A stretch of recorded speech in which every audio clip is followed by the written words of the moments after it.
உலகெங்கும் உள்ள ஆன்மீக ஜோதிட அன்பர்களுக்கு மோசஸின் இனிய வணக்கங்கள். ஸோ இன்னைக்கு நம்ம பார்க்க போது பார்த்திங்கன்னா மாசி மாத பலன்கள் தான் பார்க்க போகிறோம். ஏன்னா இந்த மாசி மாதம்னாவே பார்த்திங்கன்னா ஆன்மீகத்துக்கு மிகுந்த உகந்த மாதம் சொல்லுவாங்க. ஏன்னா கடந்த தை மாதம் பார்த்திங்கன்னா கர்மங்களை நிவர்த்தி செய்யக்கூடிய ஒரு மாதமாக இருந்துக்கும். அதனால தான் தை பிறந்தா வழி பிறக்கும் சொல்லுவாங்க. ஏன்னா தை மாதம் உங்களுடைய அந்த கர்ம காரியங்கள் எல்லாத்தையும் நீங்கள் சீராக்கிட்டீங்கன்னா இந்த மாசி என்பது உங்களுக்கு நிறைய வாழ்க்கைக்கான வளர்ச்சிக்கான வாய்ப்புகளை ஏற்படுத்தி கொடுக்க ஒரு மாதமாக தான் இனி வரக்கூடிய மாதங்கள் இருக்கும் என்பதை தை பிறந்தா வழி பிறக்கும் அப்படின்னு நம்ம முன்னோர்கள் சொல்லியிருக்காங்க. ஸோ இந்த மாசி மாதத்தில் தான் பார்த்திங்கன்னா நிறைய ஆன்மீக யாத்திரை செய்வது, இல்லை புதிய அந்த மந்திர உபாசனைகள்லாம் பெறுவாங்க இல்லையா, குரு மூலிமா மந்திர உபாசனை பெறுவது, மேலும் புதிய கலைகளை கற்பது. அன்றைக்கெல்லாம் பார்த்திங்கன்னா மாசி மாதத்தில் தான் ஏதோ ஒரு கலையை கற்றுக்கணும் அப்படின்னு வச்சுங்க. கலை மியூசிக்காக இருந்தாலும் சரி, அனைத்து கலை ஆயக்கலை 64 கலைகளையும் கற்கிறதுக்கு புதிதாக கற்றுக்கொள்வதுக்கு உகந்த மாதம் பார்த்திங்கன்னா இந்த மாசி மாதம் தான். இந்த மாசி மாதத்தில் தான் பார்த்திங்கன்னா இந்த தீர்த்த நீராடல் அப்படின்னு சொல்லுவாங்க, புனித நீராடல் அப்படின்னு சொல்லுவாங்க. அந்த புண்ணிய தீர்த்த அப்படின்னு சொல்லுவாங்களே, நிறைய கோயில்களில் போகிறீங்கன்னா ஏன்னா மாசி மாதம் மகம் நட்சத்திரம் வரும்போது பார்த்திங்கன்னா நிறைய அந்த தீர்த்தவாரி அப்படின்னு சொல்லக்கூடிய நிறைய சிவாலயங்களில் போயிட்டிங்கன்னா அந்த புனித நீராடுதல் இல்லை அந்த தீர்த்தவாரின்னு சொல்லக்கூடிய நிகழ்வுகள் எல்லாமே இந்த மாசி மாதத்தில் நடக்கும். ஸோ இந்த மாசி மாதம் ஆன்மீகத்திற்கும் நம்மளுடைய வாழ்க்கையை அடுத்த பரிணாமத்துக்கு கொண்டு செல்வதற்கு உகந்த நற்பணிகளை செய்து நம்மளை மேன்மைப்படுத்திக்கக்கூடிய ஒரு சிறப்பான மாதமாக தான் இருக்குது.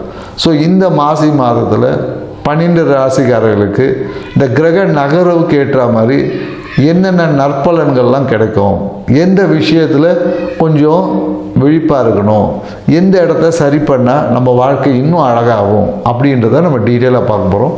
வாங்க வீடியோக்குள்ளே போகலாம். ரிஷபராசி அன்பர்களுக்கு இந்த மாசி மாதம் என்னென்ன மாதிரியான வளர்ச்சிகள் ஏற்படுத்த கொடுக்க போகுது, ஏன்னா தொழிலில் ஏற்பட்ட அந்த தாமதமான போக்கை மாற்றி தொழிலில் ஒரு வெற்றியை ஏற்படுத்தக்கூடாது. ஏன்னா இந்த காலகட்டத்தில் ரிஷபராசிக்காரர்கள் எல்லாமே ஒரு கூட்டு முயற்சி என்பது இருக்கும்.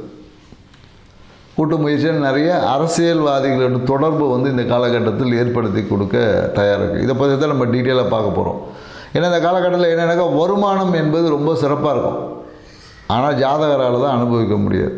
ஸோ அந்த மாதிரியான சூழ்நிலை. ஏன்னா ரிஷபராசிக்காரர்கள் இந்த காலத்தில் வருமானம் எதிர்பார்த்த வருமானம் கிடைக்கும். ஏன்னா கடந்த காலத்தில் ஏதோ ஒரு வர வேண்டிய பெண்டிங் போட்டிருப்போம். ஒரு செக்கே கூட ஒரு ஆர்டிஜிஎஸ் பண்ணியிருந்தால் கூட திடீர்னு எங்கேயோ பிளாக் ஆகிருக்கும், எங்கேயோ ஒரு சில பேர் ஜிபேயில் அமௌண்ட்டு போட்டு பெண்டிங் எங்கேயோ மாட்டியிருக்கும். ஸோ இந்த மாதிரியான விஷயங்கள் எல்லாமே ரிலீஸ் ஆகி உங்கள் வாழ்க்கையில் பொருளாதாரம் சார்ந்த விஷயத்தில் மிகப்பெரிய ஒரு நன்மையை அமைத்து கொடுக்க போகுது. ஸோ அப்போ அந்த நன்மையை அமைத்து கொடுக்கும் போது நிறைய பேர் இந்த காலத்தில் அந்த தொழில் சிந்தனை அதிகமாகும். தொழிலில் ஏற்பட்ட அந்த தடைகள் எல்லாமே நீங்கும். நிறைய பேர் இந்த காலகட்டத்தில் என்னக்கா அரசியல்வாதிகளோடைய தொடர்புகள் அதிகமாகும். அரசியல்வாதிகளோடு சேர்ந்து இந்த கூட்டு முயற்சியில் ஒரு பிஸ்னஸ் பார்ட்னர்ஷிப் அமைவதற்கான வாய்ப்புகள் இருக்குது.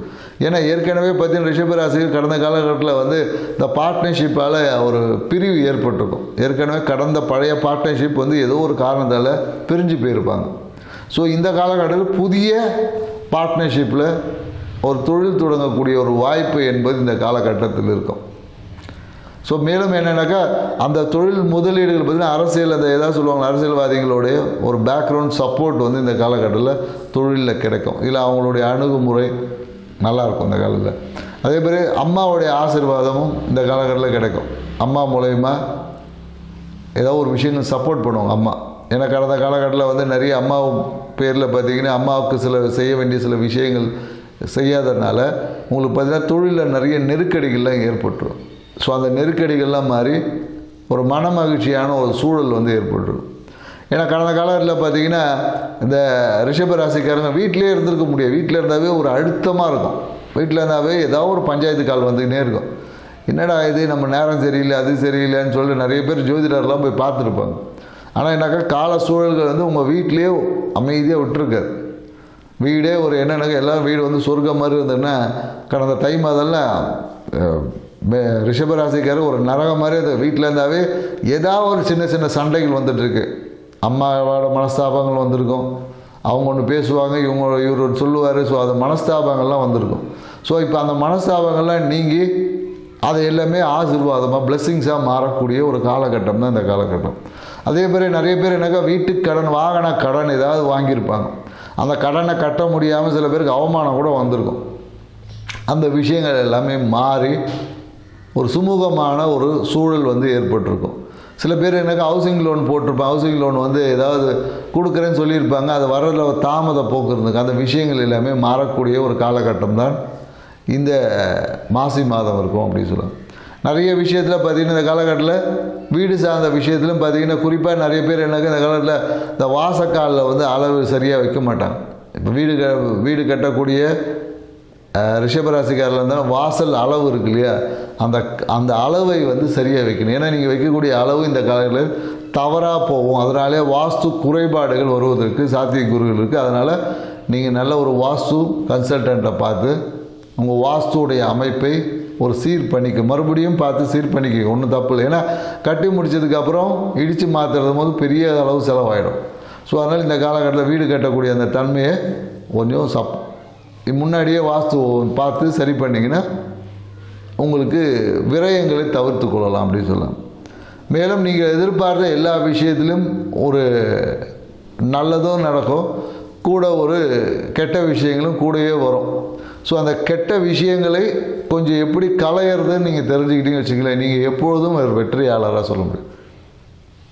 ஸோ அந்த கெட்ட விஷயங்களை நீங்கள் உங்கள் கூட உங்கள் மனம்தான் உங்களுடைய மிகப்பெரிய ஒரு எதிரின்னு சொல்லுவோம். ஏன்னா அதிகமாக கணக்கு போட்டு ரிஷபராசிக்காரர் எனக்கு அந்த கடன் வாங்க ஆரம்பிச்சிட்டாங்கன்னா அதோடு நிறுத்தவே மாட்டாங்க. கடனை பெருங்கடன் ஆக்காமல் விடவே மாட்டாங்க.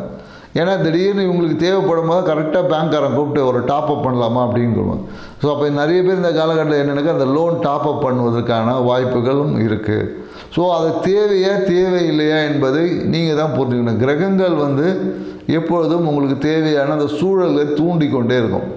அதை வாங்கணுமா வேண்டாமா, இல்லை அனுபவிக்கிறதா வேணாமா என்பது நம்ம கையில் தான் இருக்குது நேர்களே. ஸோ அதனால் கிரகங்கள்லாம் எல்லாமே செஞ்சிடாது. கிரகங்கள் நம்மளை ஒரு செயலை தூண்டும், செய்வதும் செய்யாமல் இருக்கிறதும் நம்ம கையில் தான் இருக்குது. ஏன்னா நம்ம என்ன பண்ணிவிடுவோம், ஏதாவது ஒன்று செஞ்சுட்டு அவர் செஞ்சார் இவர் செஞ்சார் அப்படின்னு நம்ம அடுத்தவர்களை குறை கூறுவதில் தான் நம்மளுடைய பெரும்பாலுமான விஷயம். ஸோ அந்த விஷயத்தை எல்லாத்தையும் நம்ம மாற்றி நம்மளே நம்மளை சுயமாக புரிஞ்சுக்கிட்டோன்னு வச்சுக்கோங்க, நம்ம வாழ்க்கை எப்பொழுதும் சிறப்பாக இருக்கும். இது குறிப்பாக ரிஷபராசிக்காரர். ஏன்னா இவங்களோட எப்போதும் ஒரு கனவு கோட்டை கட்டிட்டு அந்த கனவு கோட்டையை அடைவதற்காக மிக போராடக்கூடியவங்க. அதுக்காகவே நிறைய பேர் அந்த கடனில் போய் மாட்டிப்பாங்க. ஸோ மேலும் இந்த காலகட்டம் வந்து உங்களுக்கு தொழிலில் ஒரு மிகப்பெரிய ஒரு அபரிவிதமான ஒரு ராஜ யோகத்தை கொடுக்கக்கூடிய ஒரு காலகட்டமாக இருக்குது. ஸோ அதனால் இந்த காலகட்டத்தை நீங்கள் ஏற்கனவே செய்து அந்த தொழிலை செய்வதன் மூலயமா இந்த காலகட்டத்தில் லாபம் பல மடங்காக வரும். மேலும் என்னென்னாக்கா இந்த காலத்தில் திடீர் வருமானம் என்பது எதிர்பார்த்துலாம் இருக்காது. எதிர்பாராத வருமானங்கள் தான் நடக்கும். திடீர்னு ஒரு பணம் வர சொல்லுவாங்களே, சில பேர் சொல்லுவாங்க திடீர்னு ஒருத்தன் அக்கௌண்ட்டில் பலாயிரம் கோடி வந்துச்சுன்னு சொல்லுவாங்க, அடுத்த நாள் காலியாக போயிடுச்சுன்னு. அதே மாதிரி தான் இவங்களுக்கு வேலை செஞ்ச பணம் வரும், வந்த உடனே இஎம்ஐ கட்டுறது, வாங்கின கடனை கொடுக்குறது, பார்த்தா திரும்பி அக்கௌண்ட் அதே நிலமையில் வந்துடும். ஸோ அதனால் என்னென்னாக்கா உங்களுடைய கணக்கு வழக்குகளை, உங்களுடைய செலவுகளை நீங்கள் தான் சரியாக பிளான் பண்ணிட்டீங்கன்னா ஸோ உங்களுடைய ஆதாயம் என்பது வருமானத்தை நீங்கள் அதிகரித்து கொள்ள முடியும். ஏன்னா உங்களுடைய தேவையற்ற விருது, ஏன்னா ரிஷபராசிக்காரங்க பார்த்தீங்கன்னா தேவையான விஷயத்தை காட்டிலும் தேவையில்லாத விஷயங்கள் தான் அதிகமாக இருக்கும். ஆனால் அது உங்களுக்கு தேவையாக இருக்கும். பொதுவாக அது அவங்களுடைய வாழ்க்கை துணை உங்கள் மனைவி கிட்ட கேட்டிங்கன்னா தெரியும், அவங்க சொல்லுவாங்க இவர் பிடுங்கினது எல்லாமே தேவையில்லாத ஆணிதாங்க அப்படின்வாங்க. ஸோ அந்த மாதிரி தான் உங்களுடைய விஷயம். ஸோ அதனால் உங்கள்கிட்ட இருக்கக்கூடிய அந்த இறுக்கத்தையும் அந்த மன உறுதியும் கொஞ்சம் லிபரல் பண்ணிவிட்டு அடுத்தவங்க சொல் பேச்சை கொஞ்சம் கேட்க பழகுங்க. உங்கள் வாழ்க்கை சிறப்பாக இருக்கும். நன்றி, வணக்கம்.